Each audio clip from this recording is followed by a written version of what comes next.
Are you allowing your home a place intended to be a sanctuary of peace, to become a spiritual battlefield just because you feel obligated to your relatives? Many of us live with a sense of silent guilt, believing that love is synonymous with providing unlimited access to anyone labeled family, even if they bring destruction to our household peace. However, the Bible warns us that sometimes a person's enemies are members of their own family. Your loyalty to God means you cannot allow your spiritual environment to be sabotaged by family pressure. Today, we are going to explore the types of relatives you must set firm boundaries with to protect your home's sanctity and your family's blessings according to God's teachings. 1. The sanctuary of peace and the danger of discord. The concept of protecting your home can often feel contradictory to the Christian duty of loving our neighbors. Yet, true biblical discernment requires us to understand that love does not mean providing unlimited access to our private peace. Many believers carry a heavy burden of silent guilt, assuming that family translates to an open-door policy for everyone, regardless of the destruction they might bring into the household. However, Jesus himself warned in Matthew 10:36 that a person's enemies could very well be members of their own family. Your physical home is the primary environment that shapes your spiritual well-being, and what you permit to cross your threshold will eventually dictate the atmosphere of your life. The first group you must identify are those relatives who thrive on discord and division. These individuals often enter your home with an invisible suitcase filled with gossip, past grievances, and criticism. They are master manipulators who play sides, speaking ill of one sibling to another, effectively forcing you into conflicts that were never yours to begin with. When they depart, they leave behind a heavy, tense atmosphere that lingers like a spiritual toxin. Romans 16:17 is very clear. We are instructed to watch out for those who cause divisions and to avoid them, not to host them at our dinner tables in hopes of changing them.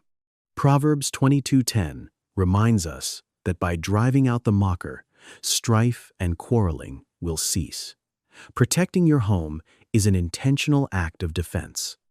If you believe your home should be a place where God's peace reigns, please leave an amen in the comments below so that God may continue to bless and protect your household.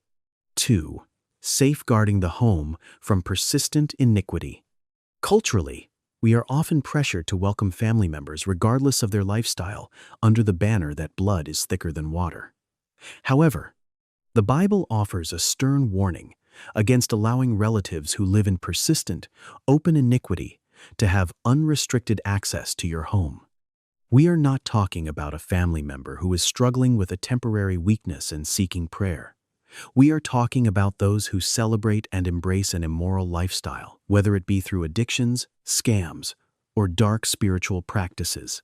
Welcoming this level of rebellion into your living room, as if it doesn't matter, is a dangerous compromise.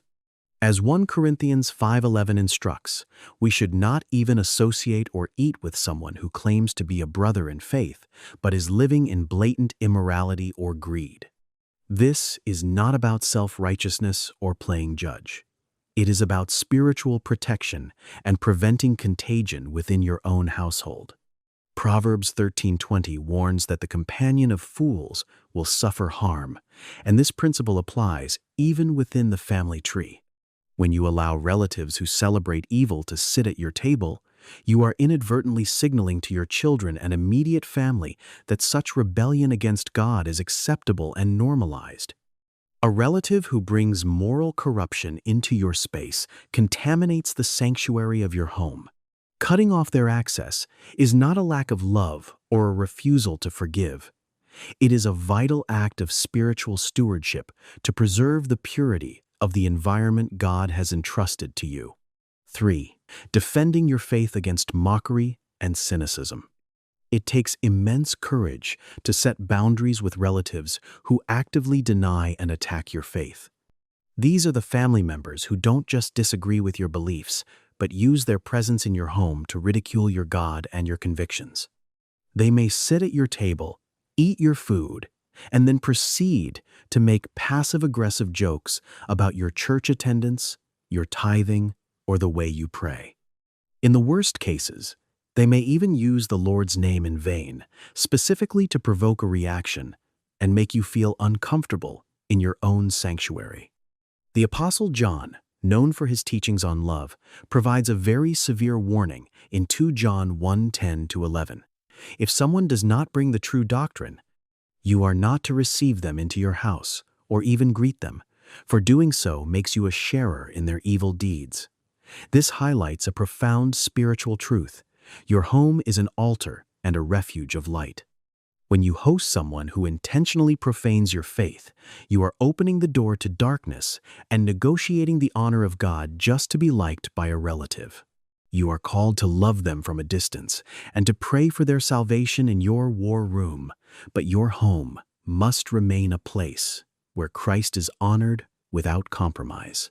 Do not allow cynicism and unbelief to profane the space where you seek God's presence, regardless of the biological tie. 4. Protecting the household from violence and anger. Violence and uncontrolled anger are not merely strong personalities. Biblically, they are recognized as destructive spirits.